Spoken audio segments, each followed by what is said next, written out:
juifs et les imams musulmans ne seront pas exemptés et tomberont aussi sur la coupe d'État.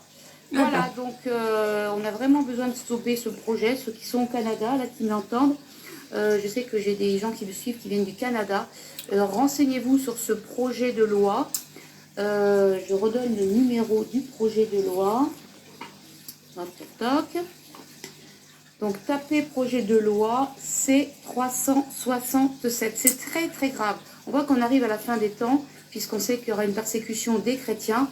Et là, si ce projet de loi est adopté, et que le Canada l'adopte, les autres pays certainement suivront, hein, puisque tout ce qui vient des États-Unis, du Canada, en général, en France, on suit.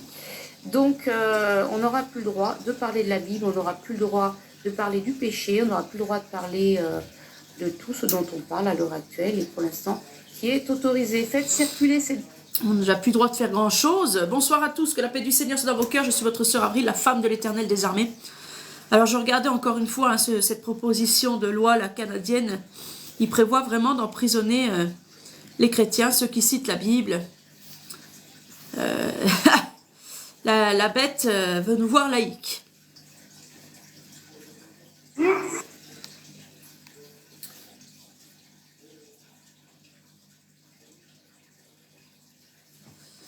Donc les amis, j'ai retrouvé sur TikTok, j'ai retrouvé rapidement la comparaison tirée du figuier. Il a fallu que je rouvre toutes mes vidéos parce que ils trouvent toujours un moyen ou un autre de nous boycotter. Même sur Star Maker, ils ont modifié le son de mes chansons, de ce que je pouvais chanter pour Christ. C'est devenu affreux à écouter. C'était déjà pas très beau avant, mais là c'est pire. C'est exprès, hein, c'est exprès. Et du coup, j'ai rouvert mes vidéos, mais voilà, elles étaient quand même mieux fermées. C'était pour m'obliger à les ouvrir, hein, qu'ils ont fait que quand elles sont fermées, on ne peut pas les voir. Donc, je les ai toutes réouvertes, mais du coup, du fait qu'elles sont publiques, ils m'ont coupé pas mal de sons, ils m'ont mis pas mal de trucs en sourdine. Heureusement, je les ai quand même pour certaines. La plupart, je les ai sur une clé USB. Quand j'ai vu déjà qu'on me coupait les sons et tout ça, j'ai mis sur une clé USB, les amis.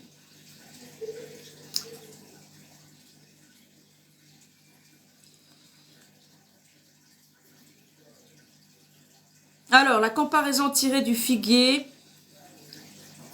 que Christ nous demande de faire. C'est qu'il est ce truc.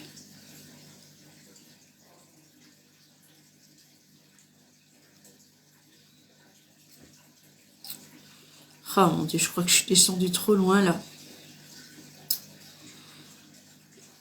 Le figuier, c'est le figuier maudit que Jésus a maudit, c'est l'arbre d'Adam et Ève que le serpent s'est approprié. Le serpent a fait de l'arbre d'Adam et Ève sa propriété. Et en faisant de l'arbre d'Adam et Ève sa propriété, il domine sur toute la terre, il domine sur tout homme, sur tout enfant d'Adam et Ève. Et Jésus a maudit le figuier, que jamais fruit ne naisse de toi, dit le Seigneur Jésus. Amen. Donc il a maudit le figuier, et en maudissant ce figuier, il maudit Satan, et il maudit ceux qui adorent le diable, ceux qui aiment le péché.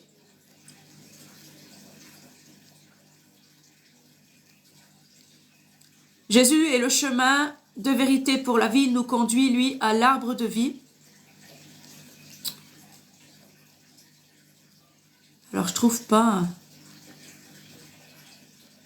Il nous conduit à l'arbre de vie, donc à son arbre à lui, à l'arbre de Dieu, pour qu'on mange du fruit et que ça serve à la guérison des nations. Amen. Ah si, voilà, ça y est. Bon. Shalom, bonsoir à tous les amis, merci d'être là. Que la paix du Seigneur soit dans vos cœurs. Alors attendez, je vais retourner encore une fois l'écran là. Si TikTok veut bien fonctionner parce que...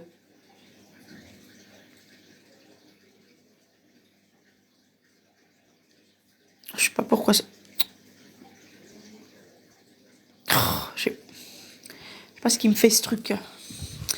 Alors...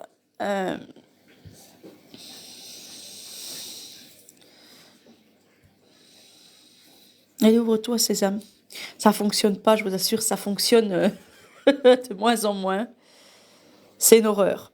Donc la mode magnifique d'un chrétien, amen, c'est qu'après l'eau du baptême, puisqu'il est mort à lui-même, il est mort à sa première identité, l'identité d'Adam et d'Ève, amen, donc de l'homme et de la femme pécheurs, ceux qui ont mangé de l'arbre, de leur propre arbre de vie, qui se sont idolâtrés comme des dieux à la place de Dieu, puisqu'ils ont écouté, Ève a fait le choix d'écouter la voix du serpent. En écoutant la voix du serpent, elle laisse utiliser son libre arbitre, et donc va naître la première religion dans le jardin d'Éden.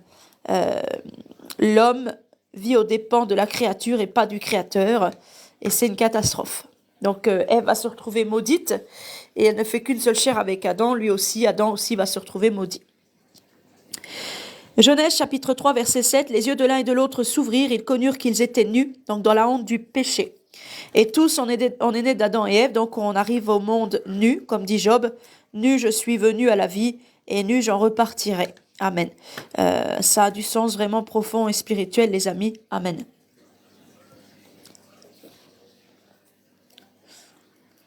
Les yeux de l'un et de l'autre s'ouvrirent, ils connurent qu'ils étaient nus, et ayant cousu des feuilles de figuier, ils s'en firent des ceintures. Donc ils ont cousu des feuilles de figuier. C'est l'arbre de la connaissance du bien et du mal qu'ils ont mangé, et c'est avec cet arbre-là qu'ils se sont revêtus. Parce qu'ils n'étaient plus, ils n'avaient plus les yeux voilés. Ils avaient comme un voile au-dessus des yeux. Ils étaient déjà nus dans le jardin, mais ils n'en avaient pas honte. Là, par contre, ils vont chercher à couvrir leur nudité, et leur nudité fait qu'ils sont à l'image de Dieu. Et normalement, tu n'as pas honte d'être nu, mais eux, ils vont avoir honte d'être nus. Ils vont avoir honte d'être à l'image de Dieu. Et du coup, ils écouteront la voix du serpent, et le serpent modifiera leur apparence et leur façon de vivre pour les faire adhérer au péché, pour dominer sur eux. Donc comme tu as passé dans l'eau du baptême, tu n'es plus nu dans la honte d'Adam et Ève, puisque tu meurs à ton ancienne identité, donc tu meurs à ton ancien père et mère. Amen. Parce que tu as accepté le Créateur pour père. Le Père te rachète. Le Père fait de toi son élu, son racheté. Amen. Il a payé le prix. Et le Seigneur ne te laisse pas nu dans la honte du péché, mais il te revêtit de l'armure du bon combat de la foi pour que tu achèves la course et que tu gardes la foi, que tu persévères dans la persévérance des saints. Alors, tu as le casque du salut, c'est l'espérance d'être sauvé par Jésus-Christ. La cuirasse de la justice, c'est de faire la volonté de Christ, de faire de l'évangile ton mode de vie. La vérité pour ceinture, c'est parler selon l'évangile, amen, et avoir la droiture, les œuvres de Jésus-Christ, sa conduite, amen. La cuirasse de justice, c'est aussi être imitateur de Jésus dans la justice, ne pas appeler le mal bien et le bien mal, etc., etc. L'épée de l'esprit, c'est l'épée de la parole de Dieu, il faut citer les Écritures, amen. Le bouclier de la foi, ça c'est la personne de Dieu qui te protège, parce que la foi c'est la personne de Dieu, et lui il est ton protecteur, amen, mais si tu te confies en lui. À chaque fois que tu te confieras en Jésus, quand quelqu'un te maltraite, te persécute, te fait du mal, déchargez-vous sur lui de tous vos soucis, c'est comme si tu sortais ce bouclier de la foi. Les chaussures de paix, c'est la lecture de l'évangile, parce que cet évangile même, c'est le chemin de vérité qui nous conduit à la vie, à notre maître, Dieu. Revêtez toutes les armes de Dieu afin de pouvoir tenir ferme contre les ruses du diable. Donc après ton baptême, le Seigneur te donne toutes les armes pour que tu puisses combattre. C'est toi contre toi. Le toi qui est né de nouveau spirituellement, ton âme, contre ta chair. Parce que ta chair, elle a pour père le diable. Elle est pécheresse. Et ta chair, elle aime le péché, elle est soumise au diable à cause de la faute d'Adam et Ève. Tu es héritier du péché et de la mort. Voilà. Des douleurs et de la vie d'esclave dans ce monde. Donc, le combat que tu mènes, c'est pas contre les gens, t'es pas en compétition avec personne, c'est toi contre toi. Faut devenir meilleur de jour en jour, il faut devenir de plus en plus fort en Christ. Faut que ton âme, elle soit vainqueur de ton ancienne chair. Alors tu vas pas y arriver tout de suite à te dépouiller de ton ancien homme, de ton ancienne nature, de ton ancienne vie. Tu vas combattre, mais tu vas apprendre de tes erreurs. Chaque erreur est importante. Chaque erreur, tu dois la garder en tête, l'assimiler dans ton cerveau, parce que chaque erreur va te permettre d'acquérir la sagesse. Évidemment, quand on fait une erreur une fois, après on la fait plus. Hein, on la fait plus. On apprend de nos erreurs. Mais il y a des gens qui sont butés dans leurs conneries et qui ne changent jamais de vie. Le chrétien ne doit pas stagner dans ses erreurs, dans son péché. Il doit changer de vie. Amen. Ce n'est pas toi qui triompheras de toi, c'est Jésus-Christ qui te donne sa force pour que ton âme puisse triompher déjà de toi. Amen. Comme lui-même a triomphé du monde. Amen. Voyant un figuier sur le chemin, Jésus s'en empara, mais il n'y trouva que des feuilles, et il lui dit que jamais fruit ne naisse de toi. À l'instant, le figuier sécha. Un jour, j'ai un frère musulman qui me dit, Jésus, c'est le prophète d'Allah, tu devrais lire tel et tel verset. J'ai dit, écoute frère, c'est gentil, mais Jésus n'est prophète de personne, parce que Jésus, il a son livre. Allah a son livre, Jésus a son livre, c'est l'évangile. Et Jésus est Dieu, selon le livre de Jésus. Jésus n'est le prophète de personne, Jésus a envoyé son livre même dans le monde entier, alors que Allah est un Dieu moins grand que Jésus, parce que Allah a envoyé son livre aux musulmans. Voilà, aux musulmans seuls, alors que Jésus il a envoyé l'évangile dans le monde entier, il fait des disciples en son nom, au nom de Jésus-Christ, il fait ses disciples. Quoi mon cœur? Excusez-moi, le Seigneur me parle.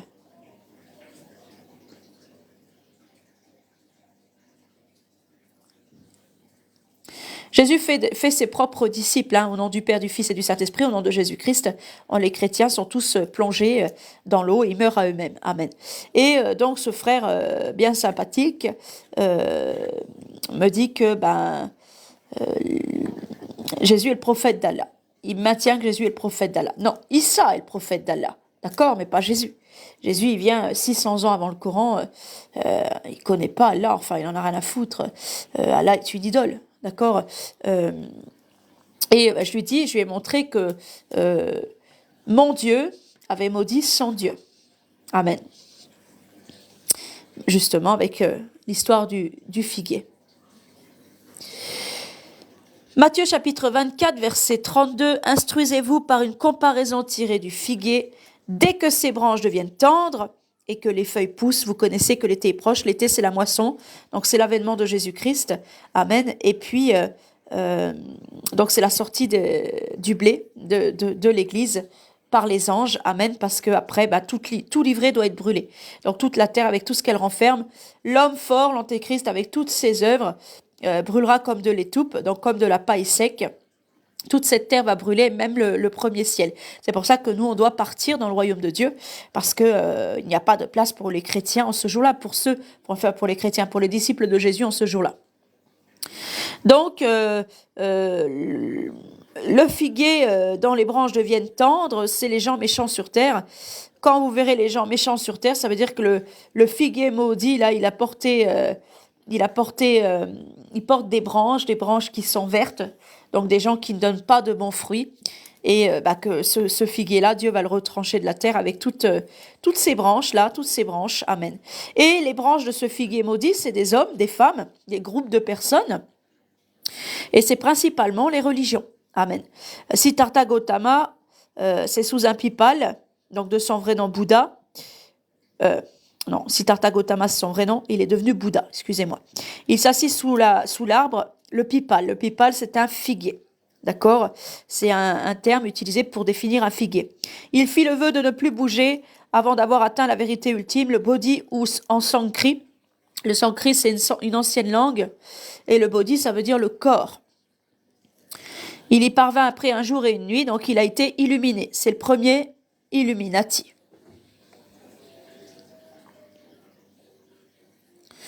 Le figuier des pagodes, la balette, le hessatu, etc., etc., ce sont quelques dizaines de noms donnés au pipal dans toute l'Asie méridionale. Cet arbre vénéré par plusieurs religions est à l'origine d'étonnantes légendes. Je ne sais pas si vous avez déjà vu cette femme chinoise sur TikTok qui dit Jésus, cet homme si bon, si merveilleux, nous est venu dans une caisse d'opium. On appelait les chrétiens de Chine les chrétiens du riz. C'est faux. C'est faux, elle veut nous faire croire ça, c'est pas vrai. Hein. Jésus, dans le monde entier, sa Bible a été prêchée, amen. Et c'est pas au milieu de l'opium comme elle le dit, parce que Paul était un serviteur en Asie hein, et ailleurs, amen. Et d'après le frère Paul, d'après même certains frères dans la Bible, ils n'avaient pas de caisse d'opium, ils n'étaient pas méchants, c'était pas par force qu'ils prêchaient. Hein. Même les apôtres, on a une définition hein, des apôtres qui vont de ville en ville, là où le Seigneur les envoie, amen. Et quand on les écoute pas, ils secouent la poussière de leurs pieds et ils disent simplement le royaume des cieux s'est approché de vous, voilà. Repentez-vous. On secoue même la poussière de nos pieds qui s'est accrochée à la poussière de votre ville là qui s'est accrochée à nos pieds. Voilà, ils en ont rien à foutre, ils laissent couler. Et là, on a la preuve hein, que déjà dans l'Asie, il y a des religions, il y a plein de choses, mais la plupart des gens sont ténèbres et ne viennent pas à la lumière. Amen. Ils préfèrent les œuvres des ténèbres. Donc c'est un arbre vénéré beaucoup le figuier, le diable. Le diable est honoré dans toutes les religions et sectes quasiment. Alors j'en ai pris quelques-unes, hein, mais il faut bien se dire que chaque religion, des fois, est reprise pour faire une secte. Elle-même porte une branche, puisque c'est une bouture déjà du figuier maudit, donc de l'endoctrinement de Satan, qui a encore poussé et qui a encore donné des fruits verts, des mauvaises choses. Donc chez les bouddhistes, c'est sous un pipal que Siddhartha Gautama est devenu Bouddha, il s'assit sous l'arbre et fit le vœu de ne plus bouger, avant d'avoir atteint la vérité ultime, ou Bodhi en Sanskrit. Il y parvient après 1 jour et 1 nuit, il y eut un soir, il y eut un matin, et certaines légendes disent même que c'est Bouddha qui lui aurait donné naissance dans une vie antérieure où il était un oiseau. Il aurait mangé une figue et déféqué la graine. Donc sa religion, c'est de la merde, et je l'ai toujours dit. C'est Bouddha qui aurait chié le figuier. Non, mais c'est ce qu'on est en train de nous dire. Hein. Il était un oiseau. Alors, il était peut-être l'ange déchu de la grâce, j'en sais rien, vu que Dieu appelle les anges les aigles. Va savoir. Ça se trouve, c'est Satan en tombant sur terre, il a mangé un truc, puis il a fait sa crotte, et puis après, c'est lui le premier Illuminati sous l'arbre, en la personne de Bouddha. Franchement, moi, c'est ce que je me dis quand je lis ça, ça me fait rire parce que, voilà. Il aurait mangé une figue. Ah, il aurait peut-être mangé de l'arbre de vie d'Adam et Ève, Satan, lui-même. Puis il aurait fait sa petite crotte après sur terre, quand il est sur terre. Et puis voilà, il va faire vénérer un arbre, son caca. Il aurait mangé une figue. Alors, on va savoir. Ce pipal a pris le nom de l'arbre Bodhi, soit l'arbre de l'illumination, des illuminés. L'éveil de Bouddha a eu lieu à Bodhigaya. Bodhigaya, c'est la déesse mère, c'est la terre. Dans l'actuel état de Bihar en Inde. Donc ça existe toujours ça. La souche originelle a été détruite, maintes fois remplacée, mais le site reste un lieu de pèlerinage bouddhiste très important. Une branche du premier figuier aurait été transplantée au Sri Lanka en 288 avant Jésus-Christ. Il vit toujours aujourd'hui, ce qui fait de lui le plus vieil arbre planté de la main de l'homme au monde. De nombreux temples bouddhistes sont construits autour de Pipal. Le petit moustachu de la Troisième Reich a planté un arbre. Alors lui, je ne sais plus quel arbre il a planté, Adolphe. Il faudrait que je regarde ça après. Il me semble bien que c'est un figuier aussi. Chez les hindouistes, les fidèles font 7 fois le tour d'un pipal. Alors là aussi, hein, ils font le tour. Ils l'ont planté autour, ils ont planté autour. Voilà, ils font le tour. Donc chez les sadhus, c'est les religieux hindous. Ils méditent sous le pipal comme le fait Bouddha pendant des heures. L'arbre est au cœur du parikrama, donc c'est un rite qui consiste à une lente déambulation. Donc ils tournent autour, les croyants tournent autour du lieu sacré, comme le font les musulmans. Généralement, les fidèles font 7 fois le tour du pipal en chantant des salutations au roi des arbres, comme l'a fait aussi le peuple hébreu, me dit Jésus, lors de la chute des murailles de Jéricho. Les fidèles font cette fois le tour d'un pipal en chantant des salutations au roi des arbres. Dans un des textes sacrés de l'hindouisme, le dieu Krishna chante d'ailleurs, il chante « Je suis le pipal parmi les arbres ». Donc Krishna, c'est lui le pipal, c'est lui le figuier là. C'est ce qu'on nous raconte. Donc ce serait lui aussi Bouddha. Parce que ça derrière, c'est toujours le même esprit dans le spirituel, les amis. Amen. Considéré comme immortel, c'est ce qu'il chante, le figuier est associé aussi à Yama, le dieu de la mort. Voilà. Et Jésus, il est venu justement mettre fin à la mort et mettre fin à la puissance de ce démon-là, de ce diable qui nous pousse à être sectaires et religieux, à l'adorer, qui nous pousse à pécher contre notre Dieu. Les jaïnismes, les jaïns. Dans le jaïnisme, les jaïns, pour eux, les plantes ont une âme. Donc, ils voient des arbres avec des esprits et tout ça. Et ils n'ont pas tort, puisque l'aveugle Bartimée, quand Jésus lui met de la boue avec sa salive sur les yeux pour le guérir, c'est le fait qu'il touche Dieu qui les guérit. Amen. Il va dire, je vois des hommes, il y en a qui sont comme des arbres. Il voit les hommes de Dieu, les anges de Dieu et ceux qui ne le sont pas. Tout bon arbre porte de bons fruits, dit Jésus. Il parle des hommes au moment où il dit ça, Jésus. Amen. Et c'est pas une parabole. Les hommes sont comme des arbres. Amen. Donc ils n'ont pas tort là-dessus, mais dans leur pratique, c'est une pratique d'idolâtre, c'est une pratique d'occultisme, c'est des rituels sales et impurs. Certains arbres en ont même plusieurs pour eux. Certaines plantes peuvent être possédées par plusieurs âmes. Et ils peuvent donc éprouver des émotions. Pour eux, la nature éprouve des émotions. Oui, parce que Dieu, tout est à l'image de Dieu. Et Dieu, c'est un esprit saint. À la base, c'est le grand esprit du tout, comme disaient les Indiens, le grand esprit, que tu peux attrister. Tu peux attrister le Saint-Esprit. Et Dieu, tout est à son image. Les anges sont à son image, le soleil est à son image, les étoiles à son image, la terre à son image, les hommes, les animaux, et bien sûr, évidemment, les arbres, la nature. Amen. Tout est à l'image de Dieu. Parce que Dieu est le créateur de la vie. Les adeptes de cette religion ne mangent d'ailleurs aucun aliment qui pousse sous terre, donc pas de pommes de terre, pas de trucs comme ça.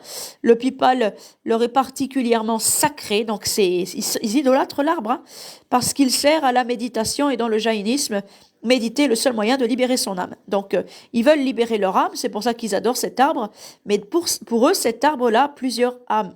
Il a une âme ou plusieurs âmes, c'est pour ça qu'ils idolâtrent cet arbre-là. Et Krishna dit, je suis le pipal, donc je suis le figuier. Qui est dans Krishna, qui est dans Bouddha, et qui est dans cet arbre, les amis. Amen. Il fait partie des figuiers étrangleurs. Alors, le figuier est aussi une sourate composée de 8 versets.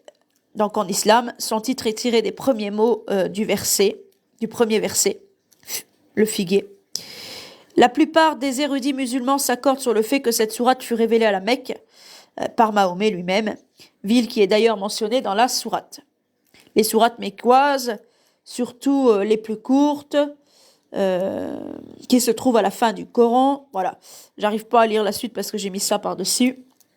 En tout cas, ça a été donné par Mahomet et on voit que la sourate, elle commence comme ça. C'est un bout de la sourate. Par le figuier et l'olivier et par le mont Sinaï, et par la Mecque, cette terre rendue sécuritaire. Dieu jure par le figuier et l'olivier. Donc Allah jure par le figuier et l'olivier. Et ce musulman qui me disait, Jésus, c'est le prophète d'Allah, je lui ai montré que non. Jésus est Dieu parce que Jésus jure aussi. Amen. Et Jésus jure en levant la main au ciel en disant « Je vis éternellement ». Donc l'éternel des armées, Jésus-Christ, n'a rien à voir avec Allah. L'un et l'autre n'ont rien à voir ensemble. Le Coran ne peut pas être la révélation de la Torah et de la Bible. C'est faux et archi-faux. Parce que déjà, Allah jure différemment de comment notre Dieu à nous jure. Amen. Dieu jure par le figuier et l'olivier, donc c'est Allah qui jure. Les deux sont source de bienfaits pour les hommes. Il mentionne également, ah ouais, le figuier est une source de bienfaits, genre. Hein. Il mentionne également deux lieux, le mont Sinaï et la Mecque. Et les érudits musulmans ont beaucoup débattu sur le sens de ces serments. Donc, il mentionne Dieu, Allah. Il mentionne le mont Sinaï, la Mecque. C'est quand même bizarre qu'ils disent ça, voyez. Les érudits musulmans ont beaucoup débattu sur le sens de ces serments. Certains, c'est bizarre qu'ils disent ça pour un Dieu, je veux te dire, parce que normalement, il est Dieu de tout, quoi. C'est lui qui est le créateur de tout. Pourquoi il prend deux lieux tout particulièrement? C'est quand même étrange. Les érudits musulmans ont beaucoup débattu sur le sens de ces serments. Certains affirment que les fruits ne sont que des fruits qui nous sont familiers. Les figues ont été louées par le prophète dans certains hadiths, mais aussi louées par Dieu lui-même, donc par Allah, dans le Coran. Donc Allah, il loue l'olive. Il loue l'olive. Et le prophète Mahomet loue Allah, donc le figuier. Mais Allah lui-même est soumis à quelqu'un d'autre parce qu'il loue l'olive. Et Allah jure par le figuier et l'olivier, par deux arbres. Donc c'est deux personnes, deux esprits qui sont passés pour Dieu. Il y en a deux. Et l'Éternel des armées, en Égypte, il envoie Moïse, le bâton de Moïse transforme en serpent, le serpent de l'Éternel mange deux serpents. Deux serpents, les deux serpents de Pharaon, parce que voilà, ces deux serpents se font passer pour Dieu. Donc, on revient à l'histoire de l'arbre de la connaissance du bien et du mal, sur lequel le serpent, Satan usurpe l'identité du serpent. Et le serpent va se mettre sur l'arbre d'Adam et Ève, et le serpent fera donc de l'arbre d'Adam et Ève sa propriété. Et Adam et Ève, c'est l'arbre de Dieu qu'ils ont, parce qu'ils sont des dieux sur terre.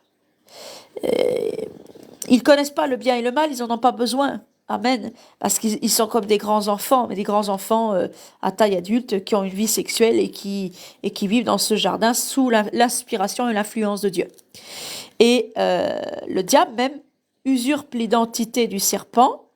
Donc, il faut savoir qui est le serpent dans le jardin d'Éden. Et puis, voilà, donc c'est deux personnes, en fait. C'est deux personnes, les amis. C'est ça qui n'est pas normal. C'est que c'est deux esprits.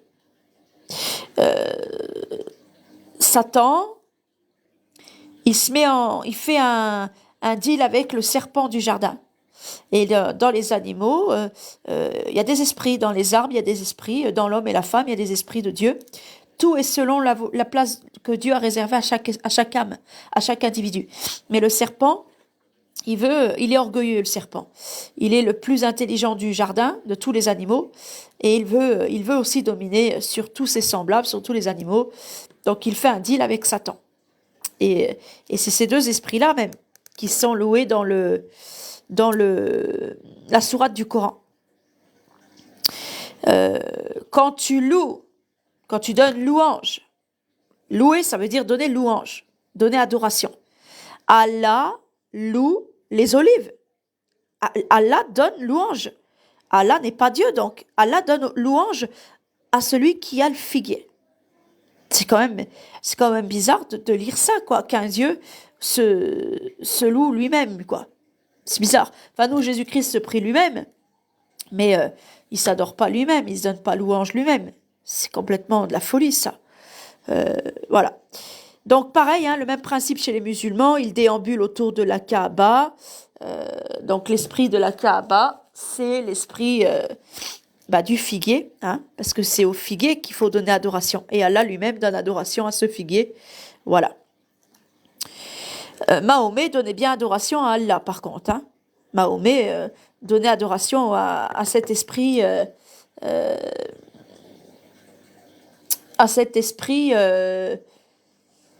du figuier. Voilà, parce que Allah, c'est le figuier et Allah loue les figues. Voilà. Luc chapitre 6, verset 44, « Car chaque arbre se connaît à son fruit. On ne cueille pas des figues sur des épignes et on ne vendange pas des raisins sur des ronces. » Donc, la vigne de l'Éternel, normalement, à la base, c'est Jérusalem. Mais Jérusalem ne porte pas de bons fruits. Elle est comme une épouse adultère, on en a parlé tout à l'heure, c'est la bête. Les Juifs sont la bête. Les Juifs sont la prostituée assise sur la bête, donc ils font qu'un avec la bête. Ils règnent sur le monde.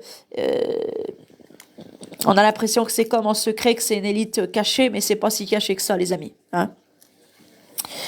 Et c'est eux qui sont aussi à la base de... C'est eux qui ont fait aussi des fausses religions, parce qu'ils ne veulent pas voir les goyim, les païens, les mécréants, adhérer au judaïsme. Parce que pour eux, le judaïsme, c'est la vérité qu'ils veulent que pour eux. Mais finalement, cette vérité même qu'ils veulent que pour eux, ils l'ont assimilée à du mensonge. Ils l'ont associée à du mensonge, comme la Kaaba, donc Kaaba, Kaabal. C'est pour ça que les musulmans ont ça aujourd'hui. Comme aussi au Tanakh et au Talmud, des livres de rabbins possédés, les amis. Des rabbins qui pratiquaient l'occulte et qui étaient possédés. On ne cueille pas des figues sur des épines, donc sur la couronne de Christ, on ne cueille pas de figues. Sur le buisson ardent du Sinaï, on ne cueille pas des figues dessus, parce que c'est la nouvelle Jérusalem même, ce buisson. Amen. Luc chapitre 13, verset 7, alors il dit aux vignerons, voilà 3 ans que je viens chercher du fruit à ce figuier et je n'en trouve point. Coupe-le, pourquoi occupe-t-il la terre inutilement? Donc le Seigneur vient chercher du fruit au figuier. Donc finalement, à l'arbre d'Adam et Ève, et finalement dans le spirituel, a une émanation de Dieu. Parce que Adam et Ève sont déjà une émanation de Dieu, sont une personne spirituelle. Et ce figuier ne porte pas de bons fruits. Donc Dieu veut le faire couper. La cognée doit être mise à la racine des arbres qui ne portent pas de bons fruits. Si vous ne portez pas de bons fruits, vous serez retranchés. Vous serez comme des sarments, morts. Donc là, le Seigneur, il veut enlever finalement ce figuier qui se fait adorer partout, mais en vain, parce qu'il n'y a pas de fruits qui poussent dessus.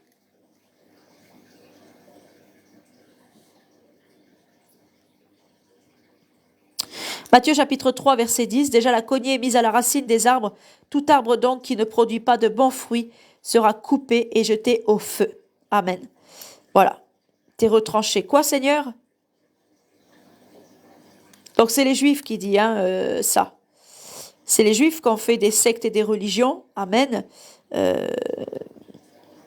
Donc c'est des idées de Juifs qui occupent la terre inutilement. Les sectes et les religions sont vaines, ça ne sert à rien. Il faut que ce soit coupé, jeté au feu, parce que ça n'apporte pas de bons fruits. Et le but, quand Paul visitait les églises, c'était d'affermir les frères et sœurs pour qu'ils portent de plus en plus de fruits. Je cherche pour vous les fruits qui abondent, disait Paul. Amen. Les fruits du Saint-Esprit qui abondent dans vos cœurs. Donc c'est ça que le Seigneur veut retrancher. Les Juifs veulent pas partager l'Éternel, veulent pas qu'on serve l'Éternel, mais eux-mêmes ne veulent pas le servir. Donc, ils ont trempé l'humanité dans plein de choses, les amis. Donc, c'est Jérusalem même qui sera aussi coupée, amen, et retranchée, parce qu'elle ne porte pas de bons fruits, elle est vue comme une femme adultère, voilà. Psaume 118, verset 22, la pierre qu'ont rejeté ceux qui bâtissaient est devenue la principale de l'angle. Donc, qui est-ce qui est en train de bâtir? C'est les gens religieux et sectaires. Ils pensent pouvoir bâtir un empire religieux et sectaire. Mais ils ont rejeté Christ dans leur façon de faire, dans leur prière, dans leur culte. Ils ont rejeté le Seigneur. À quoi te sert une religion s'il n'y a pas Dieu dedans? Si c'est pas Dieu que tu es en train de servir? Et Jésus est la pierre principale, et c'est lui, et il a dit, tu es pierre, et sur cette pierre je bâtirai mon église. Il parle évidemment de lui-même. Pierre, c'est qu'un jeu de mots, parce que c'est lui qui a eu les clés du royaume des cieux. Amen. Pierre n'est pas le fondement principal, puisque Jésus lui-même dit qu'il est le roc de notre salut, et que nos maisons doivent être bâties sur le roc, pas sur le sable du monde. Éphésiens chapitre 2, verset 21, en lui, en Jésus, Donc tout l'édifice, voilà, tout l'édifice, toute l'église, bien coordonnée, s'élève pour être un temple saint dans le Seigneur. Donc c'est sur Jésus qu'on est bâti, c'est pas sur Pierre. Et la catholique romaine prouve elle-même qu'elle est menteuse quand elle endoctrine les gens en disant on est l'église chrétienne principale parce que on est fondé sur Pierre qui était un premier pape. C'est du mensonge. C'était un jeu de mots de Jésus parce que le diable avait des oreilles pour écouter les choses de Dieu puis les tourner à son sens pour tromper les hommes. Voilà, eux ils croient que c'est Pierre, la pierre principale. Hein. Ben non, la pierre principale c'est pas Pierre, c'est Jésus-Christ. Amen. Le Seigneur nous conseille en Apocalypse chapitre 3 verset 18 donc d'abandonner les religions, les sectes, de bien passer par la case mort, donc la case du baptême, parce que après l'armure du bon chrétien, le Seigneur te conseille d'acheter de lui de l'or éprouvé par le feu afin que tu deviennes riche et des vêtements blancs, donc un vêtement pour aller aux noces de l'agneau au ciel, afin que tu sois vêtu et que la honte de ta nudité, donc de ton péché, la honte de ton père et de ta mère, donc les œuvres du malin ne paraissent pas sur toi. Et un collier pour oindre tes yeux parce qu'il est venu pour un jugement afin que ceux qui voient perdent la vue, deviennent aveugles et que ceux qui ne voient pas puissent voir. Donc il veut te donner le sens caché des Écritures, il veut t'enseigner lui et lui seul. S'il te met l'onction du Saint-Esprit en toi, c'est pour pouvoir t'enseigner. Tu n'as plus besoin des hommes. Voilà, c'est afin que tu vois, parce que ceux qui voyaient, les Juifs voyaient. D'ailleurs, les pharisiens savaient que Jésus-Christ était Dieu. Toi qui es un homme, tu te fais Dieu. Nous savons que Dieu t'a envoyé. Nous savons que si tu fais ces miracles, c'est parce que Dieu est avec toi. Ils savaient, hein, mais ils l'ont rejeté parce que ils sont ténèbres et puis ils n'ont pas voulu laisser Dieu régner. Voilà. Donc silence, ça pousse. Nous, on attend la moisson, on attend la fin du monde, que les anges viennent nous enlever. Amen. Et le Seigneur nous dit, laissez croître ensemble l'un et l'autre jusqu'à la moisson. Voilà, jusqu'à la moisson, jusqu'à l'enlèvement de l'Église. Et à l'époque de la moisson, je dirai aux moissonneurs, arrachez d'abord l'ivraie et liez-la en gerbe pour la brûler, mais amassez le blé dans mon grenier. Amen. Mes petits choux. Alors là, je suis tombée sur une vidéo incroyable juste avant le live. Alors attendez, je change de compte. Je sais pas si c'est vrai. Franchement, j'en sais rien si c'est vrai, mais j'ai crainte. J'ai crainte que ce soit vrai. Bon, ça peut ne pas être vrai, mais j'ai crainte. Je vous assure. Alors attendez, j'ai reçu une demande de quoi là?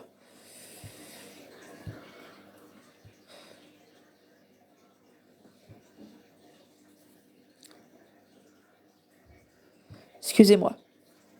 Parce que le Seigneur, il dit, donne à celui qui te demande. On peut avoir des gens qui viennent. Alors bonsoir, je te suis, j'ai besoin de conseils. On ne me croit pas quand on croit au Christ. On veut le suivre. Il faut enlever toutes les statues, la Sainte Marie ou pas, et arrêter Noël, les anniversaires. Merci à toi de me répondre. Bonne soirée. Je vis avec ma mère, je voudrais lui faire comprendre. Amen. Lily, si tu me suis, puisque tu me suis, je te ferai réponse, je t'écrirai, d'accord, mais en tout cas, si tu m'écoutes ici, je te fais réponse, ma sœur.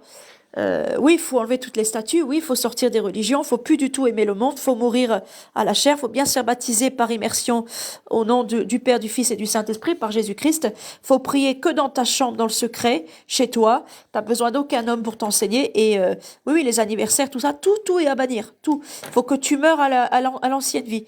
Donc, faut rien garder de ton ancienne vie. Amen. Donc, je te ferai réponse. Voilà. Des fois, je vous vois pas tout de suite, les frères et sœurs, mais j'essaye de faire attention à répondre à chacun et de pouvoir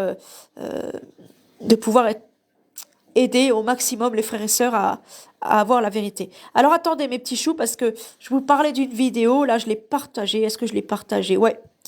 Alors. Des géants apparaissent en cercle toute une ville. Alors, on peut croire que comme ça, c'est faux, hein, les amis. Mais il y a un verset biblique qui dit une chose pareille. Et je vais prendre ce verset biblique. Et autour d'une ville, on a l'impression qu'il y a plein de chevaliers qui sont autour, qui apparaissent. Et ça, on va dire, leur apparition s'intensifie de plus en plus jusqu'à ce elle se dissipe. C'est une dinguerie. Donc il y a plusieurs mythes bibliques qui parlent justement de ça. Et d'ailleurs, lorsque ça arrive, il y a, dans le récit des personnes qui peuvent témoigner de ce genre d'apparition, il y a comme une sorte de bruit de trompette très très très lointaine et très forte. C'est presque assourdissant. Donc là sur la vidéo, évidemment qu'il y a ce fameux bruit et le plus étonnant, c'est que là on est vraiment face à une apparition on a l'impression que c'est des géants quoi, qui mesurent, regardez, ils sont plus grands que tous les immeubles qui sont autour. C'est un truc de fou. Dites-moi en commentaire ce que vous en pensez et si vous avez déjà entendu parler justement de ce phénomène, notamment dans la Bible. Dans certains évangiles, ils en parlent. C'est quand même une sacrée dinguerie, les gars. Oui, ils en parlent dans la Bible. Alors ça, c'est vrai. Hein. C'est pour ça que je vous en parle. Amen. Et c'est drôle. C'est drôle. Je vais prendre le verset biblique là justement où ça en parle pour vous montrer qu'ils en parlent bien. Amen. Alors attendez, il faut que je prenne ça là. Pourquoi ça coupe? Pourquoi ça bug? Pourquoi ça fonctionne pas? Ah, ça m'agace. Hein. Je vous assure que ça m'agace. J'ai déjà un écran de téléphone immonde là, tout ça. Là. Ça me dégoûte. Alors pourquoi ça fonctionne pas là? Qu'est-ce qu'il a? Regarde mon téléphone. On dirait qu'il est mort. On dirait que. Qu'est-ce qu'il a? Qu'est-ce que t'as? Qu'est-ce qui se passe? Pourquoi tu marches plus? Ah, c'est pas vrai. Ça coupait. Tu vois, regarde ce que ça me fait. Et je t'ai dit, une fois, à distance, ils m'ont brûlé un téléphone. Ma batterie, elle s'est mise soudainement à gonfler. Bon, alors, je pouvais enlever la batterie à l'époque, ça allait. Mais aujourd'hui, on peut plus enlever la batterie. Donc, il te pète dans les mains, le machin. Faut le jeter dehors. Alors, qu'est-ce qui se passe? Pourquoi t'es tout blanc, là? Qu'est-ce qu'il y a? Qu'est-ce qui se passe? Attendez. Allez, laisser le temps. Donc, verset biblique, c'est ça que je veux.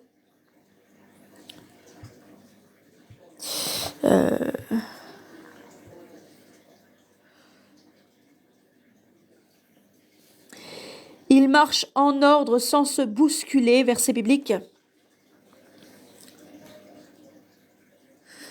Alors, attendez.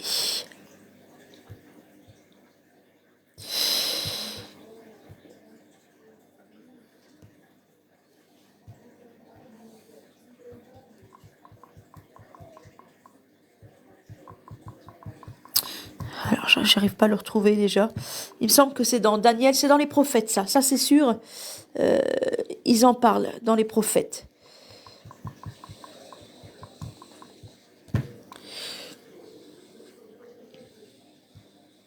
Non. Des hommes hauts de taille, ils viennent de loin, ils marchent en ordre sans se bousculer, ils montent sur les murs, à travers les fenêtres, verset biblique.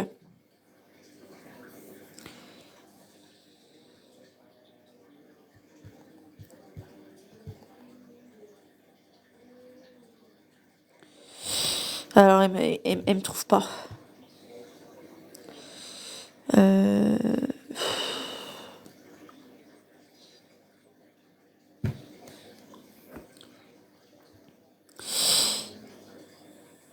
Et aussi des murs intérieurs, Ézéchiel. Le Seigneur a dédaigné son autel, repoussé son sanctuaire, il a livré les mains. Non, c'est pas ça. Car la mort est montée par nos fenêtres et c'est des envoyés de l'Éternel et ils viennent tuer. Hein. Mais c'est pas des blagues, les amis. Au milieu de la nuit, le Seigneur, il vient percer les gens comme un voleur. Hein. Et c'est les anges qui le font. Amen. Car la mort est montée par nos fenêtres, elle a pénétré dans nos palais, elle extermine les enfants dans la rue, les jeunes gens sur les places. Amen. Alors, ça c'est dans Jérémie. Mais on nous dit c'est des hommes hauts de taille, ils viennent de loin.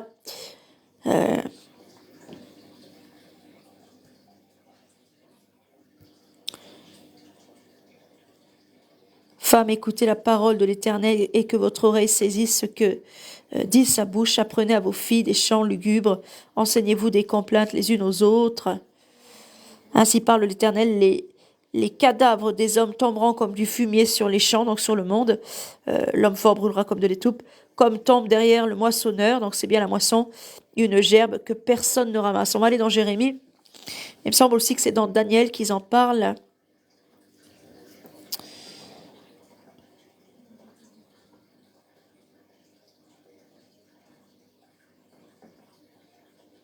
Ils ne se bousculent pas, ils sont bien ordonnés. L'Éternel est un Dieu ordonné déjà. Amen. Alors, pour retrouver ce verset, voici, je sonderai, j'éprouverai. Car comment agir à l'égard de la fille de mon peuple? Leur langue est un trait meurtrier. Donc la fille de son peuple, c'est Jérusalem. Ils ne disent que des mensonges. De la bouche, ils parlent de paix. Ah oui, oh bah, il y a un verset qui dit ça aussi. Je suis tombée dessus tout à l'heure en rouvrant mes vidéos. Tiens, j'ai rigolé. Oh là là. Je le disais déjà à une certaine époque. C'est vieux ça, regarde. Le 17-06-2023, non. A publié en 2023. Alors il y a un an. C'est pas si vieux que ça quand même. Regarde ce que dit l'Éternel là, dans la Louis II. Alors je sais pas quel verset c'est. L'un d'entre eux et leur propre prophète a dit: Crétois toujours menteur, méchante bête, ventre paresseux. Ce témoignage est vrai. C'est pourquoi reprends-les sévèrement, afin qu'ils aient une foi saine et qu'ils ne s'attachent pas à des fables judaïques. Donc, pour l'Éternel, pour Jésus-Christ, le judaïsme, c'est des fables, c'est des grosses conneries.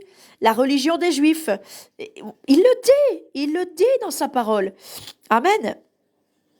Et qu'il ne s'attache pas non plus à des commandements d'hommes qui se détournent de la vérité, donc de Dieu.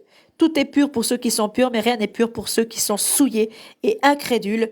Leur intelligence, ah mince, j'arrive pas à lire la suite. Bon, c'est pas grave.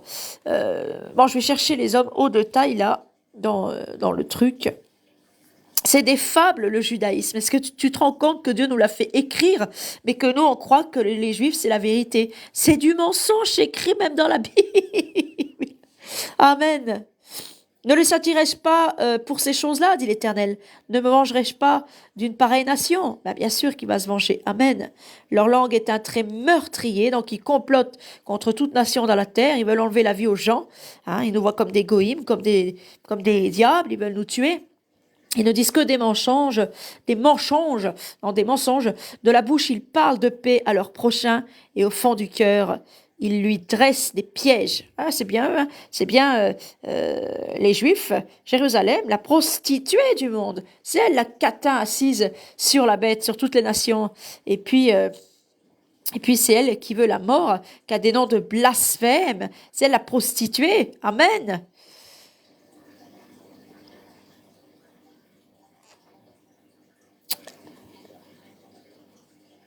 Alors, je ferai de Jérusalem un monceau de ruines. Voilà, il ne restera pas pierre sur pierre qui ne doit être renversé.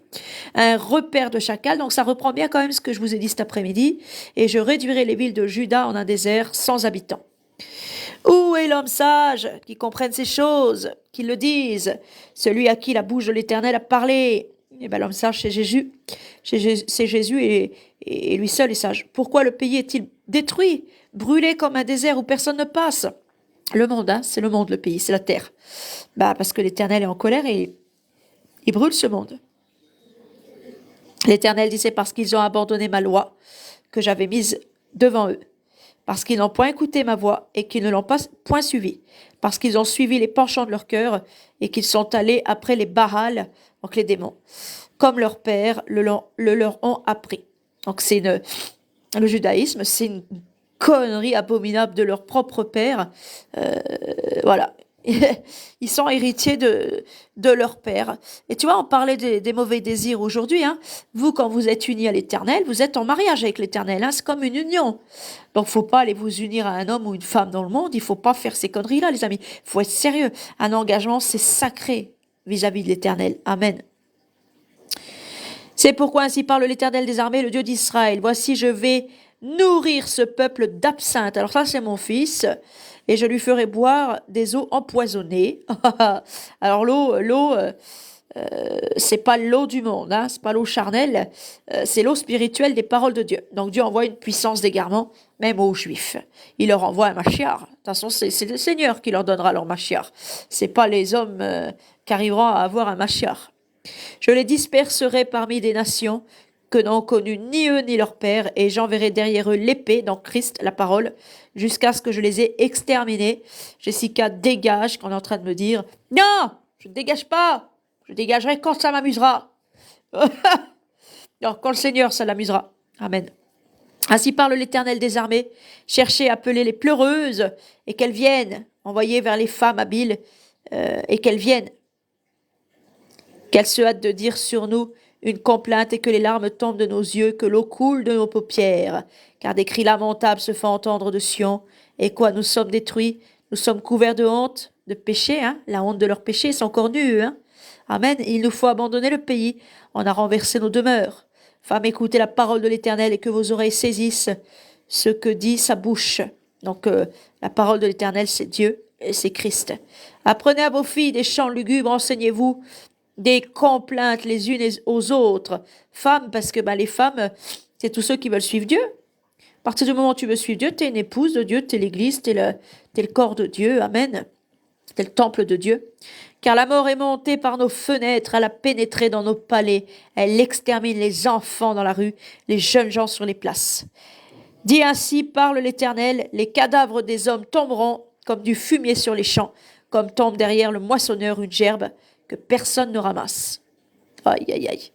Je vous assure qu'il il va pas rigoler. Hein. Ainsi parle l'Éternel, que le sage ne se glorifie pas de sa sagesse. On se moque pas de Dieu, les amis. Amen. Non, jamais, jamais. Que le fort ne se glorifie pas de sa force, que le riche ne se glorifie pas de sa richesse. Mais que celui qui veut se glorifie d'avoir de l'intelligence, donc l'évangile, et de me connaître. Retirez-vous de moi, maudit, je ne vous connais pas. C'est le langage de Jésus-Christ, hein, c'est le langage de l'Éternel.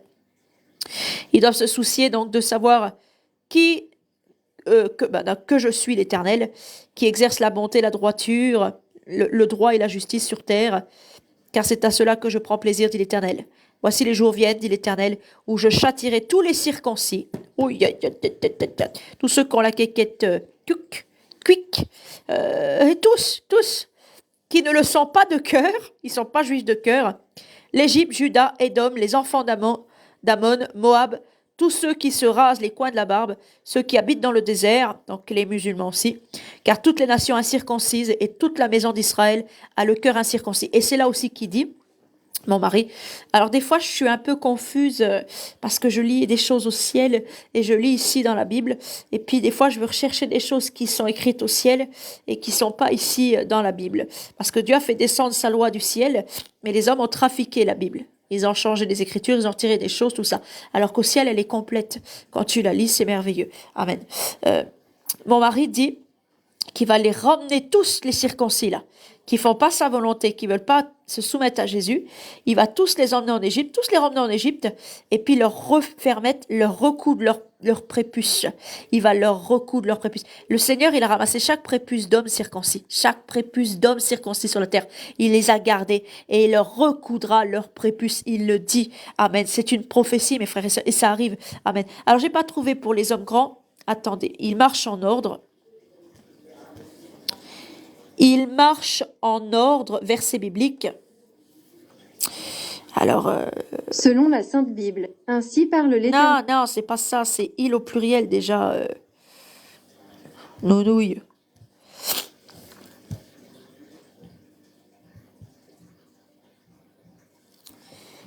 Il marche en ordre et ne se bouscule point, verset biblique. Je l'ai dans l'esprit, hein, mais il ne me le trouve pas. C'est pas dans les psaumes, non, c'est dans Isaïe. Leur force augmente pendant la marche et ils se présentent devant Dieu à Sion. Qu'est-ce que c'est que ça? Lorsqu'ils traversent la vallée de Baca, ils la transforment en un lieu plein de sources et la pluie couvre de bénédictions. Non, c'est pas ça. Attends, c'est pas ça. Non, c'est pas ça. Pas du tout même, pas du tout. Tu me donnes pas ce que je veux. Ils se bousculent pas les uns les autres, chacun garde son rang, ils se précipitent à travers les projectiles. Il me semble que c'est ça, là, Joël. Ça a l'air d'être un peu plus ça, les gars. Je vais trouver.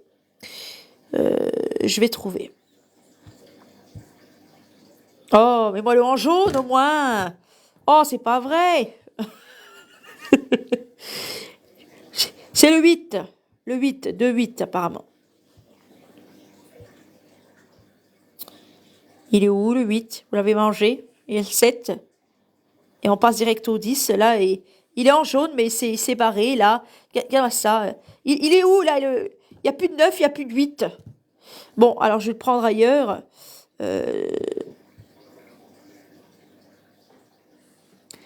Joël 2, chapitre 8.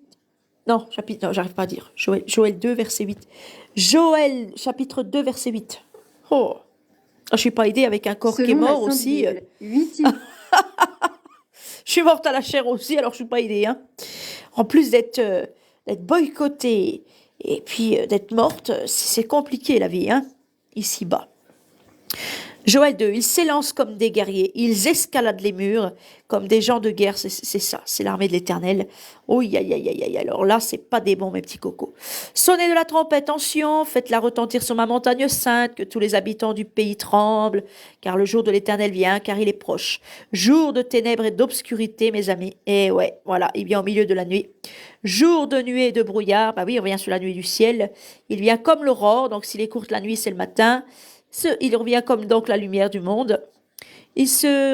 Comme l'aurore se répand sur les montagnes, voici un peuple nombreux et puissant, tel qu'il n'y en a jamais eu. Alors, il n'y en a pas dans le monde, hein, des comme ça, c'est les fils de l'Éternel, et puis ils sont grands, ils sont hauts de taille. Faut même pas discuter avec eux. Hein.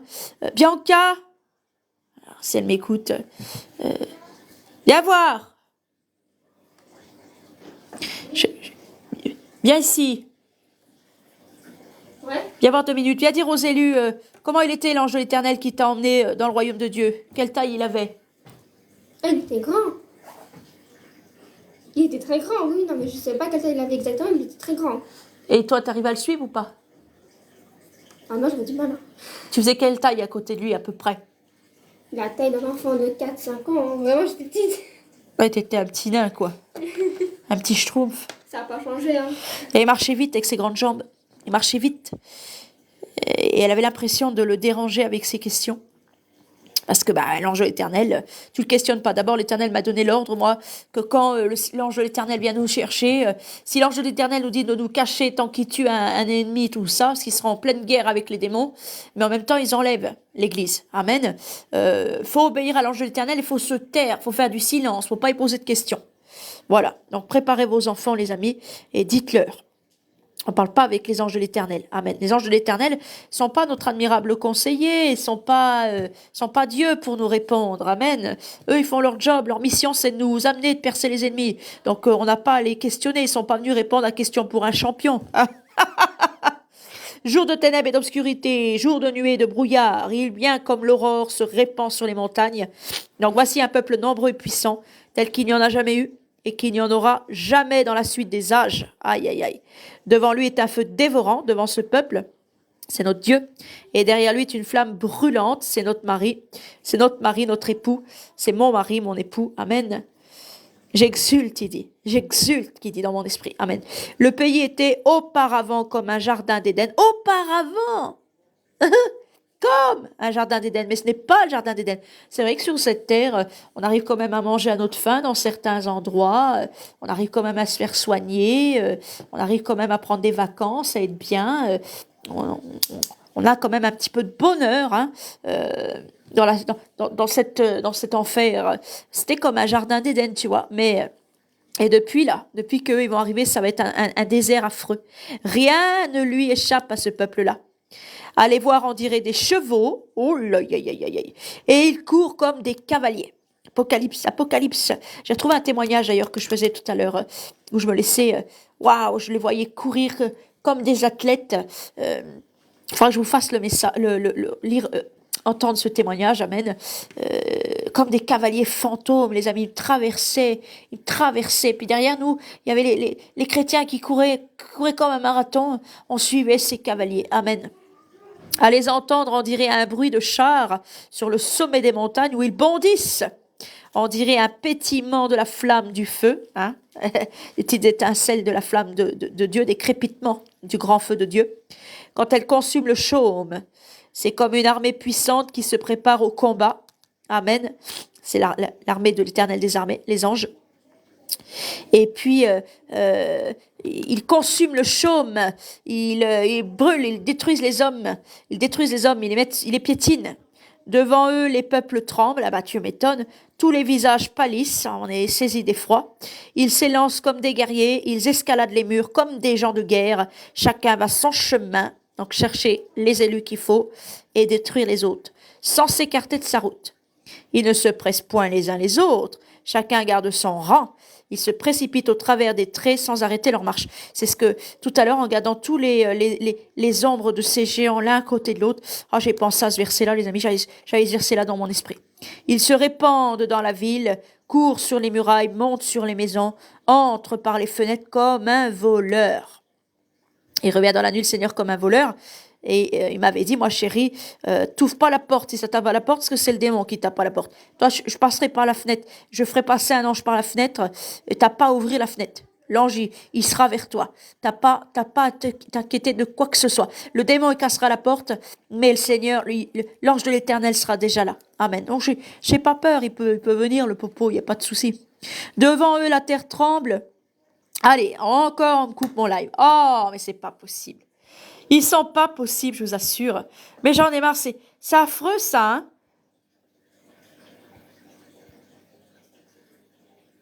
Allez, ils me coupent mon live. Alors attendez, je peux pas parce que là ils mettent je sais pas quoi là.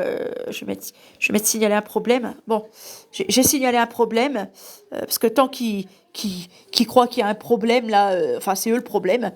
Tant qu'ils se rendent compte que c'est même eux le problème, j'ai le temps peut-être de finir mon live. L'Éternel fait entendre sa voix devant son armée, car son camp est immense. Hein. L'Éternel fait entendre sa voix devant son armée, ses brebis entendent la voix de l'Éternel, car son camp est immense, et l'exécuteur de sa parole, donc c'est les anges de l'Éternel très haut de taille, est puissant, car le jour de l'Éternel est grand, il est terrible, qui pourra le soutenir? Maintenant encore, dit l'Éternel, revenez à moi de tout votre cœur, repentez-vous vraiment, repentez-vous les amis. Amen. Je vais répondre à Lily là. Faut que Lily elle soit avec sa mère, faut qu'elle sorte des religions et tout ça. Je vais lui dire tout ce qu'il faut là. Amen. Parce que il faut vraiment suivre l'Éternel, les amis. Je vous assure, parce que sinon vous réchapperez pas. Les hommes vont essayer de se cacher dans des grottes et tout ça pour se sauver. Même les hommes les plus courageux. C'est un homme à la maison qui est courageux. Crois-moi, moi j'en ai connu des hommes courageux. Hein. J'en ai connu des hommes courageux dans la vie. Je t'assure. Chez les gens du voyage, ils ont pas peur les hommes. Hein. T'as beau avoir même 10, 20 bonhommes qui sont dehors pour le couper avec des couteaux et tout, il va sortir l'homme. Il va se battre parce que c'est un homme et parce qu'il est comme ça. Même s'il se fait couper, même s'il se fait tuer, il va sortir, il est comme ça. Moi, j'en ai connu des hommes courageux. Mais là, même le plus courageux des hommes, il va fuir, il va sauver, il va vouloir se sauver. Parce que ce qui arrive là, je vous assure que c'est l'Éternel, les amis. Là, c'était du gâteau, les démons. C'était du gâteau, c'était de la pizza. On rigolait avec ça, on s'amusait avec ça. Mais là, c'est l'Éternel. Qui va arrêter l'Éternel? Qu'est-ce qu'on peut mettre devant Dieu pour arrêter Dieu? Rien, les amis, rien. Maintenant encore, dit l'Éternel, revenez à moi de tout votre cœur, avec des jeûnes, avec des pleurs et des lamentations. Donc, il s'adresse surtout aux Juifs, hein, à Jérusalem. Amen. Les chrétiens n'ont pas besoin de jeûner parce que le chrétien, il vit de la parole de Dieu, il doit manger à la parole de Dieu. Le chrétien n'a pas besoin de jeûner. Jésus a fait le jeûne de 40 jours pour nous. On n'a pas besoin de ça. On fait des fois des jeûnes, mais pas totalement à sec. Nous, c'est au pain sans levain et à l'eau. Et c'est des jeûnes de 3 jours, pas plus. Déchirez vos cœurs et non vos vêtements. Parce que comme l'a fait le sacrificateur Caïphe, il déchire ses fringues là devant Jésus-Christ en disant que Jésus a blasphémé. C'est une coutume juive de déchirer ses vêtements. Et revenez à l'Éternel votre Dieu, car il est compatissant et miséricordieux, lent à la colère et riche en bonté. Il se repent des mots qu'il envoie. Donc c'est l'Éternel qui envoie les mots, les malédictions. Qui sait s'il ne reviendra pas et ne se repentira pas et s'il ne laissera pas après lui la bénédiction des offrandes et des libations pour l'Éternel votre Dieu. Sonnez de la trompette en Sion, publiez un jeûne, une convocation solennelle, assemblez le peuple, formez une sainte réunion, assemblez les vieillards, assemblez les enfants, même les nourrissons à la mamelle, que l'époux sorte de sa demeure, amen, à la rencontre de l'épouse, l'époux semblable à un soleil, un feu, hein, et devant cette armée, c'est l'époux même. Et l'épouse sort de sa chambre, parce que l'épouse, elle prie dans sa chambre, dans le secret. Donc nous, l'épouse, on sort de notre chambre, parce que là, l'Éternel vient nous chercher. Qu'entre le portique et l'autel pleurent les sacrificateurs, serviteurs de l'Éternel, et qu'ils disent, épargne, Éternel, épargne ton peuple. Ne livre pas ton héritage à l'opprobre et aux railleries des nations, Pourquoi dirait-on parmi les peuples, où est leur Dieu? Aux railleries des nations, parce que ce peuple-là, c'était un peuple moqueur, qui se moquait des nations et qui trompait les nations. Et là, ils ont peur que l'Éternel leur rende selon leurs œuvres. Ils ont très honte, ils auront très honte, très peur. L'Éternel est ému de jalousie pour son pays et il épargne son peuple, heureusement. Hein, il est bon. L'Éternel répond et il dit à son peuple, voici, je vous enverrai du blé, du mou et de l'huile et vous en serez rassasiés et je ne vous livrerai plus à l'opprobre parmi les nations.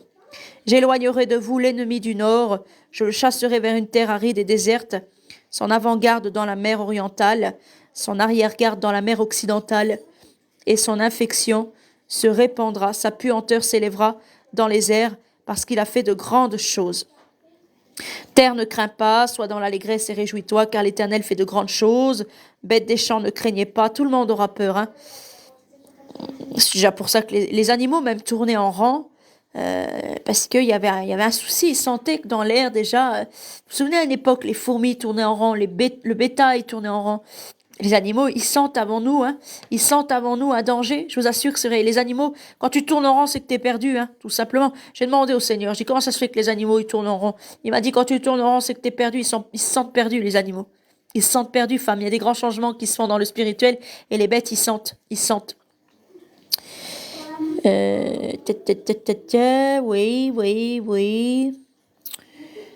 Je répandrai mon esprit sur toute chair, oui. Je ferai paraître des signes dans les cieux et sur la terre, du sang, du feu et des colonnes de fumée. Le soleil se changera en ténèbres et la lune en sang, avant l'arrivée du jour de l'Éternel, de ce grand jour terrible. Alors quiconque invoquera le nom de l'Éternel sera sauvé, le salut sera sur la montagne de Sion et à Jérusalem, comme a dit l'Éternel, et parmi les rachetés de l'Éternel, que l'Éternel appellera lui-même. Amen. Alors attendez, parce que là j'ai appuyé avec mon gros doigt. La lune s'est changée déjà en sang, ça c'est arrivé. Amen, ça c'est arrivé, ça. Ça c'est arrivé, mes petits choux.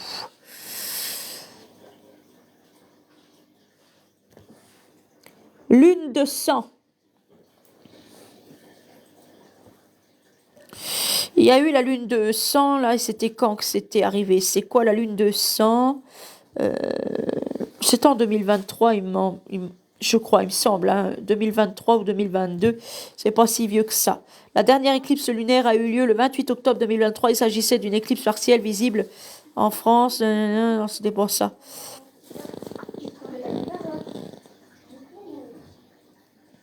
Ah si, ça devait être ça. Alors, quand la lune est rougeâtre, dans la nuit de ce samedi 28 à ce dimanche 29 octobre 2023.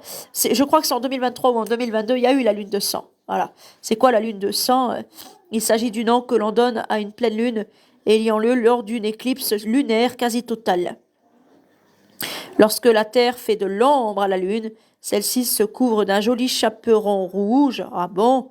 En astrologie, cet aspect semblable à la chair symbolise des émotions brutes et intenses. Il y a eu ça. Il y a eu déjà ça. Amen. Il y a eu Absinthe, mon fils, qui est descendu sur terre parce que son père lui a donné la mission, avant d'entrer dans mon sein, de rendre amères les eaux sur terre et tout. Amen. Il est venu mettre des malédictions, ce gamin. Et comme il venait mettre des malédictions, un matin, je vais à l'adoration, il me dit, il me donne le shalom, il me donne la paix. Et il me dit, t'es bénie entre toutes les femmes, je te donne ma bénédiction. J'ai dit, merci, mais t'es qui, toi? L'homme qui me parle là. Et il me répond pas, il me dit pas plus de choses que ça. Alors je demande à mon mari, je dis, c'est qui vient de me donner sa bénédiction et tout ça? Il m'a dit, il s'appelle Absinthe, et il sera un fils pour toi et moi. Et là, je l'envoie sur terre. Il est missionné de rendre les eaux amères, etc. Puis de là, il y a eu l'Euphrate qui s'est asséché. Il y a eu plein de choses déjà sur les eaux et tout ça. Amen. Alors, on doit faire le psaume 59, mais j'ai pas trouvé le verset au détail. Mais je crois que c'est là aussi. Ils tueront les vieillards et les enfants, ils violeront les femmes, verset biblique. Ça, c'est dans Jérémie, il me semble. Il me semble que c'est dans Jérémie. Oh, Jérému. Ouais, j'ai changé son nom. Jérému.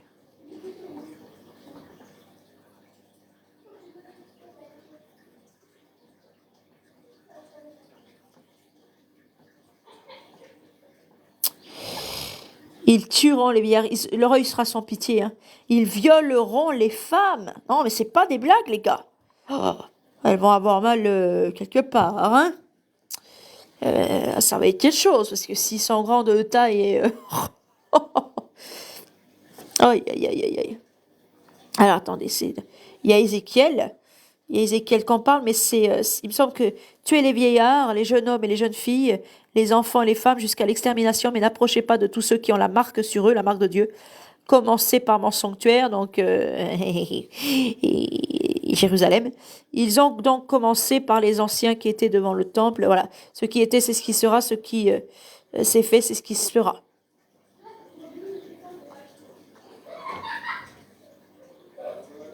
Elle est tombée, Babylone la grande, amen. L'Éternel, il va pas rigoler, je vous assure. Là,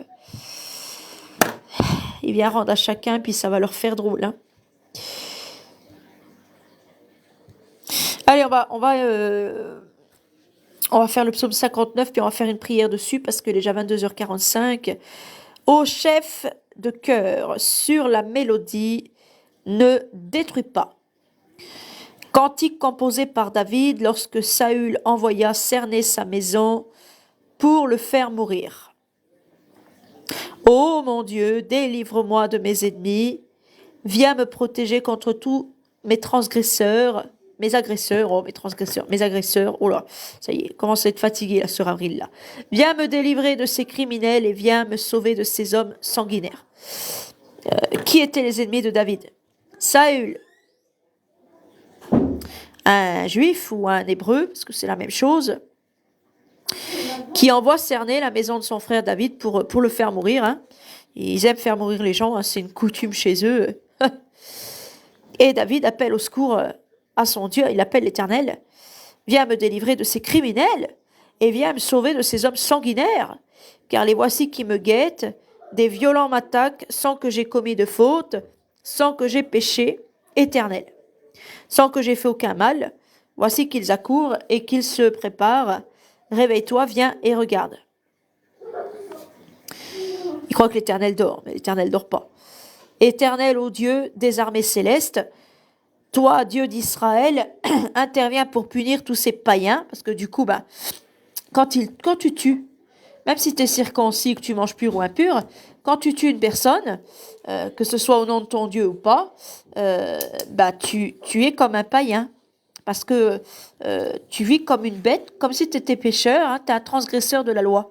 Amen. Donc,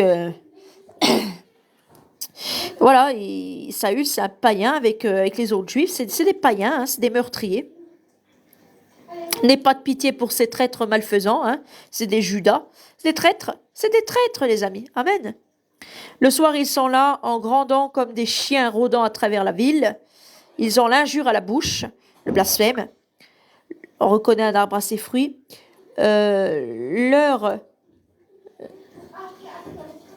Silence, vous me dérangez là avec le bruit.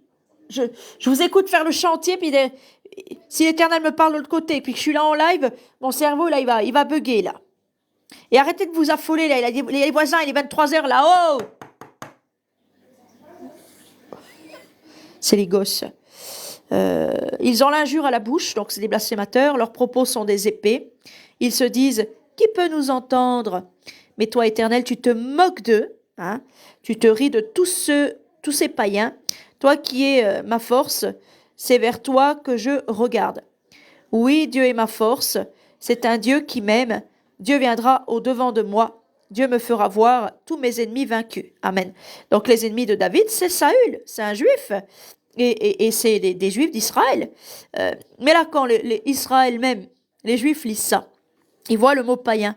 Donc ils croient que c'est les nations païennes, genre nous, hein, les goyim. Donc ils donnent un autre sens aux Écritures, forcément. L'Éternel est la force de David, donc il est notre force aussi. C'est vers toi que je regarde. Oui, Dieu est ma forteresse. Ma forteresse, donc la demeure dans laquelle on va s'abriter. Hein. L'Église, c'est notre lieu de refuge, le corps de Christ. C'est un Dieu qui m'aime. Dieu viendra au-devant de moi. Dieu me fera voir tous mes ennemis vaincus. Ne les extermine pas, de peur que mon peuple ne vienne à les oublier, mais par ta puissance secoue-les, renverse-les, dit David, toi qui es notre bouclier, Seigneur. À Dieu la colère, la vengeance et la rétribution. Donc, il faut prier Dieu pour que Dieu, il rende à nos ennemis selon leurs œuvres. Toutes leurs paroles ne sont que péché. Bah oui, ça c'est vrai. Ils s'endoctrinaient, ils tiraient leur gloire les uns des autres, ils fermaient le royaume des cieux aux hommes. Amen. Ils y entraient pas eux-mêmes parce que le judaïsme, je vous ai montré le verset tout à l'heure, le judaïsme, alors je sais pas où il se trouve ce verset-là. Faut que je regarde ça, mes petits choux. Faut que je le récupère quand même. Parce que là, je l'ai posté, tu vois, c'est écrit Louis II, mais voilà. Et qui ne s'attache pas à des fables judaïques. Alors on va le chercher dans la Bible pour moi voir s'il est vraiment dans la Bible.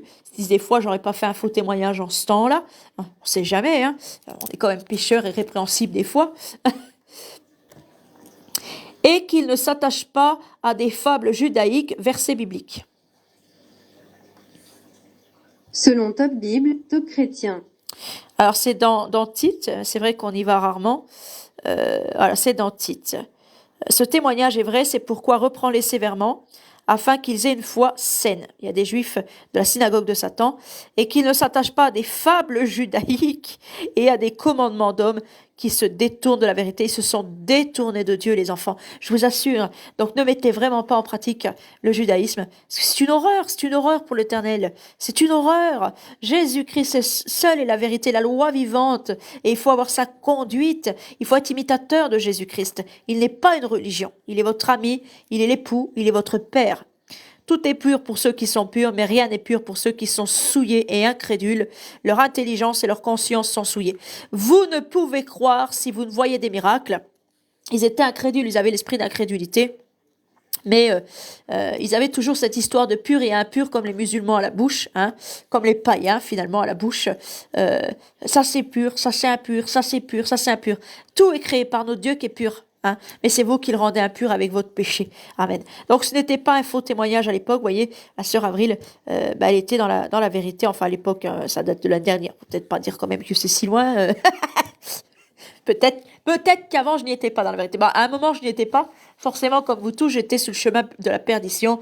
J'étais souillée de mes péchés. J'étais nue, hein, dans la honte aussi. Voilà. Alors, toutes leurs paroles ne sont que péché. David le savait. Qu'ils soient pris au piège de leur propre orgueil pour tous leurs mensonges et pour leur malédiction. C'est des maudits. En plus, ils touchaient l'occulte. C'est pour ça que l'Éternel, il dit qu'il n'y ait parmi toi, Israël, aucun magicien, aucun enchanteur, aucun devin, aucune personne qui parle avec les morts. Ôte de toi le péché. Mais ils n'ont jamais ôté le péché, hein. Au contraire, ils ont même pris après des rabbins qui font des kabbalistes, qui font de l'occultiste et tout ça. Détruis-les dans ta colère, détruis-les qu'ils ne soient plus. Alors on saura que Dieu règne sur Jacob jusqu'aux confins de la terre. Le soir, ils sont là, en grandant, comme des chiens rôdant à travers la ville. Des chiens rôdent autour de moi. Ça vous rappelle pas le psaume 22, ça? Attendez, on va aller faire un tour au psaume 22, 17, là, parce que moi, ça me rappelle le psaume 22, ça me rappelle Jésus-Christ. C'est la même chose qui se passait pour Jésus-Christ que pour David. Il n'y a rien de nouveau sous le soleil. Psaume 22, verset 17. Selon détail, traduction, lire la Bible. C'est moi qui parle.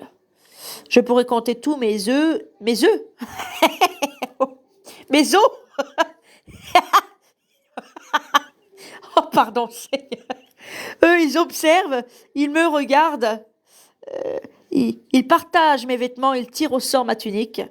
Alors ça, c'est les Romains. Et toi, Éternel, ne t'éloigne pas, toi qui es mon secours et ma force. Ouais. Je vais pas m'amuser à faire comme ça, là, parce que là, sinon, j'y suis encore jusqu'à demain. On va aller prendre le psaume 22 direct, là, parce que là... Et moi, je suis un ver et non un homme, l'opprobre des hommes et le méprisé du peuple. Voilà, un prophète n'est jamais bien reçu dans sa propre patrie. Hein. Mahomet, il a les acclamations des musulmans, donc forcément que c'est un faux prophète, on le sait. Tous ceux qui me voient se moquent. Aïe, aïe, aïe, aïe. Ils ouvrent la bouche, secouent la tête. C'est qui le voyait? C'est qui voyait Jésus crucifié? Les Juifs. Et le comportement qu'ils ont, se moquer de Dieu.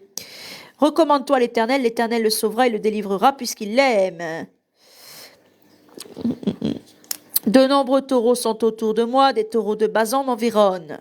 Pourtant, il n'y a pas de bête, il n'y a pas d'animal autour de la croix, c'est des Juifs. mais à l'intérieur des âmes, des corps des Juifs, là, il y a des taureaux. Donc, il y a des espèces de faunes, des démons faunes avec des cornes. Tu comprends ce que ça veut dire, le sens profond?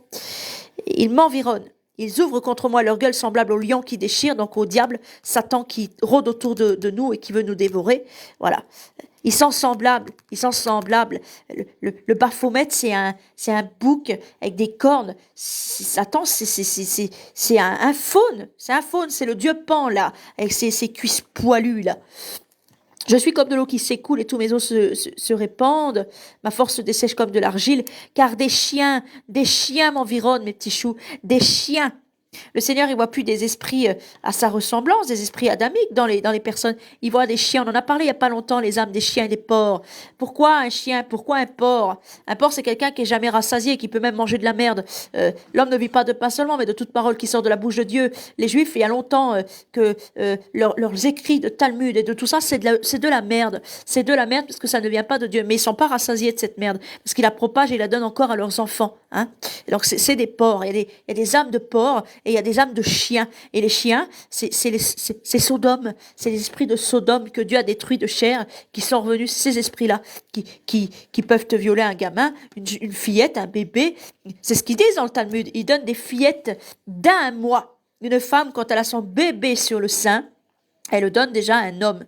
Et l'homme peut consommer le mariage, mais ne pas prendre la petite fillette plus tard quand elle sera grande, parce qu'il a déjà connu. Combien d'enfants sont violés en Israël pour ces sales pratiques de démons, C'est de la démence, ils sont dans la démence, ils ont perdu la tête. Ils se disent sages, mais ils sont dans la folie, mes frères. Combien de petits enfants sont violés, sodomisés, meurtris dans leur chair pour de la conneries rabbiniques, pour des hommes qui se sont crus sages et qui se sont fait Dieu, hein, parce qu'ils sont possédés, ces hommes-là. C'est les mauvais désirs de leur cœur. Un homme, il a un sexe, ils veulent rentrer soi-disant dans du pur. Et qu'est-ce qui est pur à leurs yeux, les enfants? Est-ce qu'une femme qui est déjà connue, ils en veulent pas? Ben non, ils en veulent pas. Ils veulent même plus de jeunes filles parce qu'ils ont reçu des malédictions de la part de Dieu. L'homme recevra la semence d'un autre homme dans son derrière. C'est une malédiction. C'est une malédiction. C'est des sodomies. C'est des sodomes. Amen. C'est des sodomes. Et c'est pour ça qu'ils veulent nous imposer là. C'est les juifs qui règnent. C'est ces juifs-là, rabbiniques, talmudistes, kabbalistes qui règnent sur la franc-maçonnerie, qui ont payé des marionnettes comme ce qu'on a à l'Élysée, là, des travelots, là. Ils ont mis ça en avant au-dessus de nos têtes, et puis ils pensent dominer sur nous, et puis ils veulent nous imposer la laïcité qui est sale. Donc faut qu'on s'éloigne de Dieu, faut plus qu'on ait droit d'avoir une religion et de pratiquer des choses de Dieu. Et puis, faut qu'on laisse sodomiser nos gamins, faut qu'on laisse des gens dépravés et abominables entrer dans leurs écoles, leur parler de choses que nous-mêmes, parents, on n'a pas envie de leur parler, parce qu'il y a un temps pour tout sous le soleil. Les enfants, ils ont la puberté pour entendre parler de ces choses-là. L'enfant, un jour, il découvre qu'il a un corps. La fille, elle découvre qu'elle a un vagin, un anus. Le garçon, il découvre qu'il a un pénis et un anus tout seul. Il n'y a pas besoin de gens sales et abominables pour venir leur raconter ces choses-là. Puis il y a autre chose à apprendre dans la société, à l'école, qu'on leur apprenne déjà le respect des autres, qu'on leur apprenne déjà la citoyenneté, au lieu de leur apprendre des conneries comme ça, mais à croire que là, surtout en Europe, là maintenant, ça tourne qu'autour de ça, Tout à l'heure, je tombe encore sur une pièce de théâtre qu'ils avaient fait à l'école. Derrière, ils passaient des images pornographiques derrière des gamins de 7-8 ans. C'est de la connerie, ils sont sales. C'est les chiens, les amis. Les chiens environnaient déjà le Christ sur la croix. Une bande de scélérats rôde autour de moi. Ils ont percé mes mains et mes pieds. Non, c'est pas ses poignets, c'est ses mains. Parce que pas un seul iota est enlevé de la loi et tout devait être accompli. Jésus a tout accompli. Je pourrais compter tous mes os. Eux, ils observent et ils me regardent. Ouais, ils regardent, ils prennent plaisir à la mort du Christ sur la croix. Ils prennent plaisir à la mort de leur prochain. Détruis-les dans ta colère, détruis-les qu'ils ne soient plus. Amen. L'Éternel sera sans pitié, je vous assure, sans pitié avec les anges, parce que là, non, faut frapper la bête, là. Là, faut frapper la bête. Et la bête, tiens, je vous l'ai dit, il me l'a fait dire, amen. Des taureaux de Bassan m'environnent. Il n'y avait pas de vaches, il n'y avait pas de taureaux autour de Jésus-Christ. C'est les âmes, ainsi que les chiens, c'est les âmes des hommes, des pharisiens, tout ça. Les âmes des hommes pécheurs, de péché, qui ont mis à mort le Christ. Il voit les âmes dans les Romains, donc des âmes de démons, et il voit les âmes dans les pharisiens et dans les juifs, des taureaux, des démons, les amis. Amen. Vous l'avez là. Vous avez tout ce qui m'a fait dire, poum, poum, ça tombe. Amen. Tout ce qui m'a fait vous dire est vrai. Amen. Le Seigneur ne parle pas en vain. Amen. Toutes leurs paroles sont péchées, les blasphémateurs, ils se moquaient de Dieu sur la croix. Qu'ils soient pris au piège par leur propre orgueil, Seigneur, pour tous leurs mensonges, pour leurs malédictions. Détruis-les dans ta colère, détruis-les, qu'ils ne soient plus. Alors on saura que Dieu, Jésus-Christ, règne sur Jacob jusqu'aux confins de la terre. Amen. On va le savoir au jour de l'éternel. Vous inquiétez pas, vous allez le savoir. On le sait déjà, nous chrétiens. On le sait déjà que Jésus-Christ règne, hein, qu'il est glorieux. Amen. Sans l'avoir vu, parce qu'on a la foi. Le soir, ils sont là, en grondant comme des chiens rôdant à travers la ville. Qu'est-ce que c'est que ces démons-là? Ça et là, ils errent pour découvrir une proie. Donc, ils cherchaient leurs frères à massacrer encore, à faire le mal. S'ils n'en trouvent pas, ils restent la nuit entière. Mais faut... Voilà, celui qui marche pendant le jour à la lumière, celui qui marche pendant la nuit, il est dans les ténèbres.